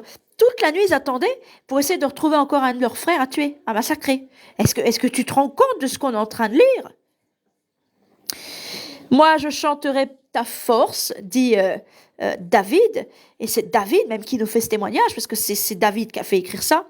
Et dès le matin, j'acclamerai ton amour, car tu es pour moi une forteresse, Dieu. Tu es mon refuge quand je suis dans la détresse. Il avait peur. David, c'était pourtant le roi d'Israël. Mais il avait peur. Peur de qui? De ses propres frères. Amen. Je veux donc te célébrer, toi qui es ma force. Oui, Dieu est ma force. C'est un Dieu qui m'aime. Alléluia. Allez, mes petits choux, je ne vais pas vous garder 100 ans de temps sur le live parce que déjà, vous êtes très, très, très patients. Et vraiment, vous avez du mérite. Vraiment, vous avez du mérite. Et j'espère de tout mon cœur que les lives que l'Éternel me fait faire vous affermissent et vous font du bien, les amis. Vous apportent des choses. Amen. Parce que vous avez vraiment du mérite de rester aussi longtemps de temps sur les lives. Même moi, j'ai pas cette patience, je prie pour avoir de la patience, amen. Enfin, que j'ai de la patience quand même pour faire le live déjà. On va faire un petit temps de prière, mes petits choux, et après, je vous quitte. Je reviendrai demain matin à 6h du matin. Donc demain matin, il faut quand même que je fasse l'effort de me lever parce que aujourd'hui, la grosse feignasse, son petit mari l'a laissé dormir. Mais demain matin, il faut rebelote. Hein. Et puis, à 14h30 demain pour un autre live, voilà. Éternel des armées, comme David, on va te prier ce soir par la parole fidèle et véritable de ton Fils Jésus-Christ. Délivre-nous de nos ennemis, Seigneur. Viens et protège-nous contre nos agresseurs. Viens nous délivrer des criminels. Viens sauver nos âmes des hommes sanguinaires, des chiens, des porcs, des taureaux de Bassan qui nous encerclent aussi et qui dominent sur les nations comme ce fut le cas pour toi à la croix, Seigneur. On a commis des fautes, mais toi tu nous pardonnes et nous justifies, donc c'est pas eux nos juges, ils sont pas les représentants de la loi. Titi, tu la laisses, je vais me fâcher. Ils sont pas les représentants de la loi et leur sentence de mort, Seigneur, qu'elle retombe sur leur tête. Amen.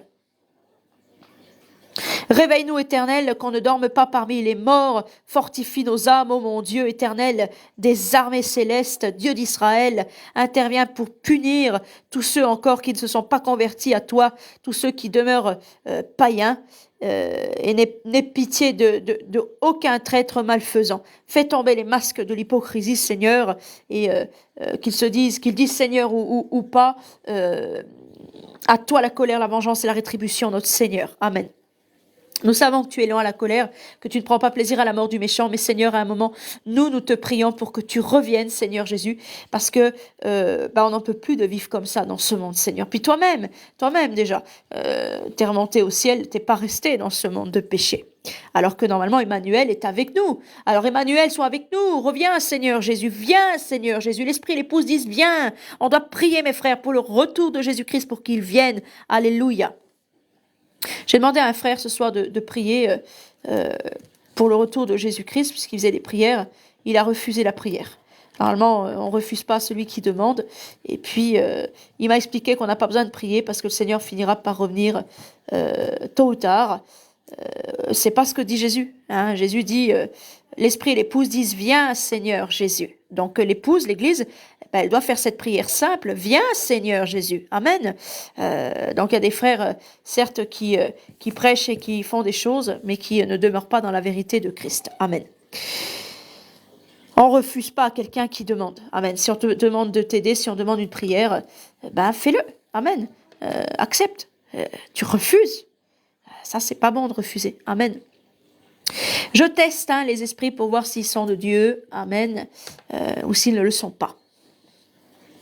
Mais toi, Éternel, tu te moques d'eux.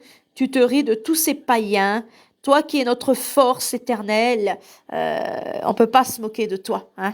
On a le Saint-Esprit et quand quelqu'un se moque de nous, quand quelqu'un parle contre nous, on le sait parce que ce quelqu'un vient se dénoncer lui-même. Alléluia. Notre ennemi agit contre lui-même des fois. Amen. L'Éternel, notre Dieu, notre Église, notre forteresse, le rocher sur lequel on s'appuie. Confiez-vous sur lui, mes frères et sœurs, pour les prières, pour l'adoration, pour la louange, pour les actions de grâce, pour quand vous avez des soucis, quand vous avez envie de parler à quelqu'un, vous avez des problèmes. N'allez pas le dire aux hommes. Les hommes sont répréhensibles, ils vous trahissent tôt ou tard. Une oreille qui t'écoute, c'est une bouche qui peut te trahir tôt ou tard. Va le dire à l'Éternel. Avec lui, ton secret sera bien gardé. Amen. Avec lui, tes choses seront bien gardées. Et en plus de t'avoir entendu, il sera ton secours, il va t'aider. Amen. Il va t'aider à solutionner tes problèmes. Appuie-toi sur tout ton cœur à l'Éternel. Amen. Oh Dieu, tu nous aimes et tu viendras au-devant de nous, comme tu l'as fait pour David. Tu te feras voir à nos ennemis, Seigneur, et tu vas les vaincre parce que tu as vaincu pour nous. Tu les extermineras pour pas que nous, ton peuple, on t'oublie. Amen. Avec ta puissance, tu les secoueras, tu les renverseras, car tu es notre bouclier. Tu éteindras toutes les flèches enflammées du malin, donc tous ces hommes apostats, les mauvais ouvriers qui vont se mettre à battre les compagnons, faire du mal à leurs frères, parce que leurs frères ont la vérité, pas eux. Mais eux, ils n'en veulent pas de la vérité, donc s'ils n'en veulent pas, qu'ils nous la laissent. Que leurs paroles méchantes et pleines de péchés coupables, Seigneur, soient condamnées par toi. Qu'ils soient pris au piège dans leur propre orgueil et par tous leurs mensonges, Seigneur. Et ces maudits qui sont dans les malédictions, qu'ils demeurent ainsi si c'est ta volonté. Détruis-les, Seigneur, dans ta colère, détruis-les, qu'ils ne soient plus. Je fais la même prière que David, Seigneur. Amen. Et David était c'est ton fils. Amen. C'était ton serviteur, mais c'est ton fils aujourd'hui. Amen.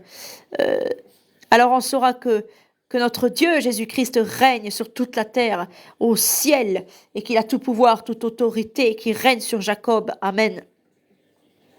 Viens, Seigneur Jésus, comme tu l'as dit, au milieu de la nuit, et viens rendre aux chiens là qui grognent contre nous, là qui rôdent, cherchant quelle proie ils peuvent faire tomber. Hein. Ils rôdent des nuits entières.